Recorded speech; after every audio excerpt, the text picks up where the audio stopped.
నిజంగా ఈ great wall of China మన భూమి యొక్క ఔటర్ అట్మాస్ఫియర్ ని దాటి గనక మనం వెళ్ళినట్లయితే అక్కడి నుంచి కూడా కనిపించదు కనీసం. పోనీ మన భూమికి దగ్గరగా ఉన్నది చంద్రుడు. చంద్రుడి మీదకి గనక వెళ్ళి మనం చూసుకుంటే అస్సలు కనిపించదు. ఈ విషయాన్ని నాసా వాళ్ళు కూడా కన్ఫర్మ్ చేయడం జరిగింది. ఇది మనం నార్మల్ చూపుతో గనక దీన్ని చూసినట్లయితే ఇది స్పేస్ నుంచి ఏ మాత్రం కూడా కనిపించదు. అఫ్ కోర్స్ ఇది 21,196 కిలోమీటర్ల లాంగ్ ఉంటుంది. బట్ అయినప్పటికీ కూడా ఇది కనిపించదు మనకి. ఎందుకంటే ఈ మాస్టర్ పీస్ అనేది లెంత్ ను కలిగి ఉంటుంది, కానీ విడ్త్ ను కలిగి ఉండదు. దీని బాటమ్ పార్ట్ దగ్గర దీని యొక్క విడ్త్ కేవలం 20 అడుగులు కాగా పైకి వచ్చేసరికి అంటే టాప్ ప్లేస్ కి వచ్చేసరికి దీని యొక్క విడ్త్ కేవలం 16 అడుగులు మాత్రమే. సో ఇది స్పేస్ నుంచి ఎలా కనిపిస్తుంది ఇంత చిన్నగా ఉంటే? ఈ మిత్ అనేది ఎక్కడ మొదలైందంటే 1754 సంవత్సరంలో మొదలైంది.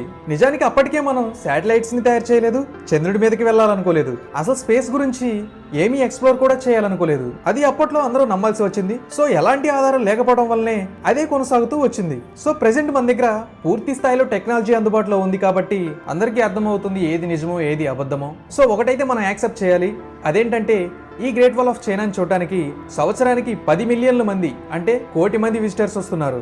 ఒక్క కరోనా సంవత్సరంలో తప్పించినట్లయితే ఎంతమంది వచ్చినా సరే ఇది స్పేస్ నుంచి మాత్రం కనిపించదు.